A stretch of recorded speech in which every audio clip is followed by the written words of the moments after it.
What's up, fellow internet denizens? Welcome back to Tales from the Thrift. For those of you that don't know, an ark in the literary world is not a mythological boat built and piloted by a Sumerian during Meltwater Pulse 1b. Instead, it is an advanced reader copy, or a usually free copy of a book sent out just before publishing in order to gauge reader opinions and have them look for typos that editors may have missed. Despite being a published author myself, at least in a couple of literary magazines, at my old college, I have never had the privilege to obtain one of these, until now. I found Lamenting by Ken Scholes at my local thrift shop around 16 years after it was probably sent out. This puts me in a weird situation. I don't have the published copy, and I can't compare the two. Frankly, I don't think I will obtain a real copy anytime soon, as money is very tight right now, and also because of reasons I will mention later. So what I'm going to do here is go over the arc, check for typos, state what I would change, and give it a score out of 10. So, immediately I am struck by this wall of text on the front from the notorious Orson Scott Card, and I'm getting weird vibes. Orson Scott Card aside, I'm normally used to front cover quotes being a simple sprinkling of sugar, like, "Author is a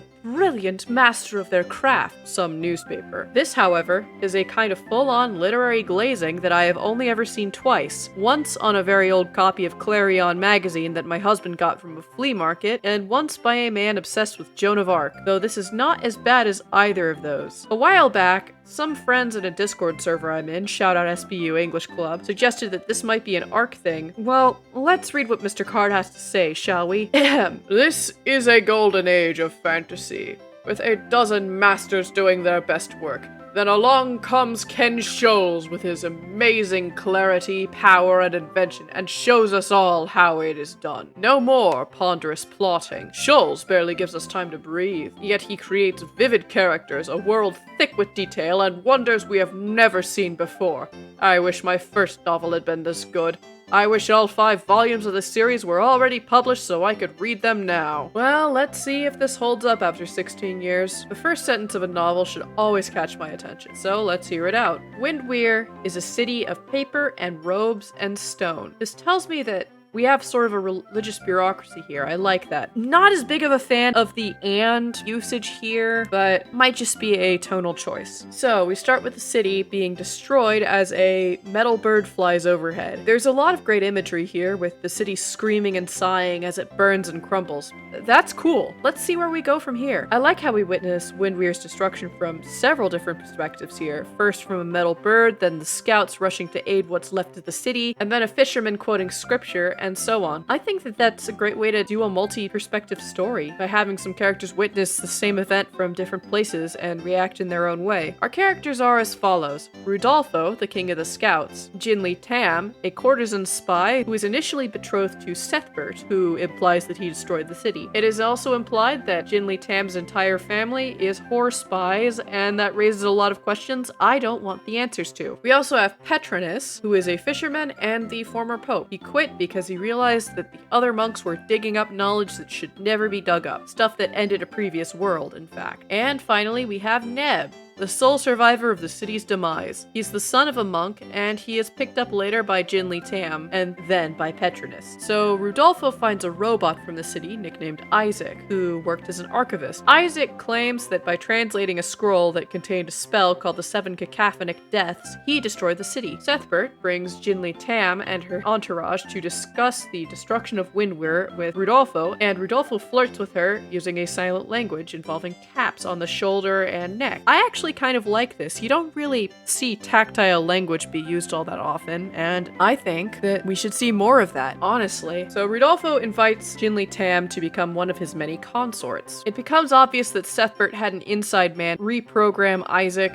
to shout the spell in Windweir's center, and Isaac, seeing what he was doing, reprogrammed himself halfway through this spell to only talk backwards. The perpetrator somehow survived and is instantly tortured for information. Jinli Tam, meanwhile, escapes with Neb and tells him what Sethbert did. Neb's survivor's guilt becomes a vengeful fury. Okay, so you're probably wondering why I'm listing off events and not really going into any detail, and that is just how things happen here. I'm not a fan of this style already. Where's the suspense? Why is everyone just declaring their motives and so on immediately? Everything's going too fast and I can't really keep up. If a city blows up, we should not immediately know who did it and how they did it. Maybe Isaac could have shown up later. Perhaps Jinli Tam could have come across Sethbert, telling an underling his plan a few chapters after Windweir exploded, with maybe a hint around the time of the explosion so we can feel the catharsis of discovering we're right about his intentions. Neb could have sat with his survivor's guilt for longer than the 5 pages I've seen him mention so far. Don't get me wrong, I do like quick plots sometimes. Rainmaker by John Grisham's a great example of a quick plot. So is The Black Company by Glenn Cook. However, Lamentation is too quick for me. How am I supposed to process Neb's guilt? How can I share Jinli Tam's anger? How can I discover Isaac's secrets if they're all just stated in the first place? In Rainmaker, for example, it takes time for Rudy Baylor to sign his clients and establish his firm. He doesn't immediately find the Black family and smite their scummy insurance providers with the hammer of justice as soon as he enters the courtroom. The Black Company has the mother of all exposition dumps in the first 10 pages or so, but that slows down and gives way to a very good classic dark fantasy. Does Lamentation do this? Spoiler alert, nope. Anyway, back to the story. Petronus, the fisherman/former pope, is revealed to have plotted his own faux assassination. That's actually kind of cool. He meets up with Sethbert and his camp, but doesn't reveal himself as a former pope, which is a great show of restraint from the author here. Congratulations. Petronus befriends Neb and prevents him from killing Sethbert just yet. So some relative of Sethbert declares himself pope, and all assets have to return to the papal summer palace, including Isaac. Meanwhile, it's revealed as the former pope urinates that the moon was terraformed several thousand years ago. Yes, that is a real passage in this book. Why? There's a B-plot where a girl from the marshes flirts with Neb, but this lasts like a couple pages. Rudolfo gets Jin pregnant. All you need to know here is that there is a line mentioning Jin imagining that child creating children of their own.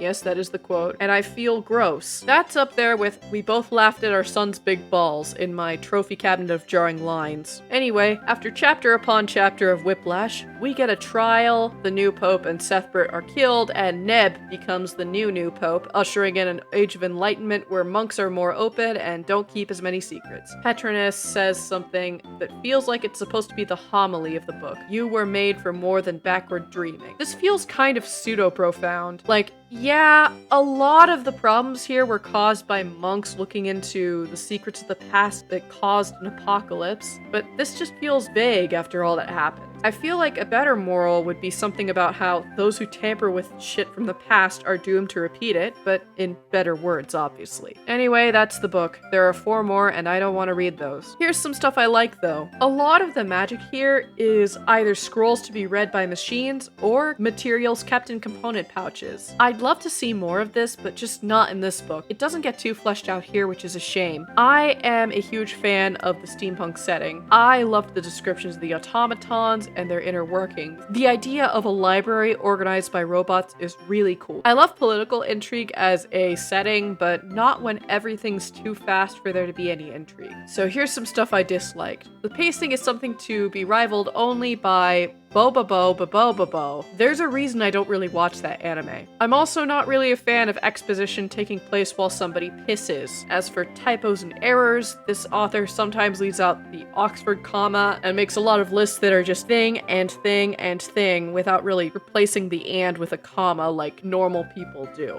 I hope somebody caught that before publishing. There are also sentences every so often that feel like they're supposed to sound archaic but just make no sense. For example, the Marsh King is to war now. Feels like the author's forgetting something here, but I'm not quite sure what. There is also a lot of as you know dialogue, and that's always a turnoff for me. Usually in multi-perspective stories, I tend to pick a favorite character within the first few chapters. In the Kane Chronicles, it was Carter Kane. In the Stormlight Archives, it's a tie between Shalyn and Kaladin. Here, I just couldn't. I can't pick a character when perspectives keep shuffling like a New Vegas blackjack dealer on turbo. Orson Scott Card was wrong here, I think. You need slower pacing sometimes in order to not feel like you're on cocaine the whole time. Sure, there are moments in the prose that feel like they're almost character development, like when the Marsh girl flirts with Neb, but those are gone after a page, and we're on to the next moment. I'll grant Card this, the world is thick with detail, but the characters aren't as vivid as he thinks. Scholes needs to give them more time to shine. It feels like we're looking at action figures. They're barely 3-dimensional and only really come to life when the author is holding them. I'm giving this book 4.5 out of 10. For a debut novel and an arc, this was alright. I hope Ken Scholes got better with each book in this series. Tales from the Thrift isn't just just about finding books I like from thrift stores and little libraries. I also think there's something to be learned from picking up books you don't like. The lesson we have today from Lamentation is that pacing matters. Flesh out your characters and let them and the audience breathe. And for the love of God, don't have exposition dumps while somebody is pissing. I've been Alien Daydreamer, and I am out.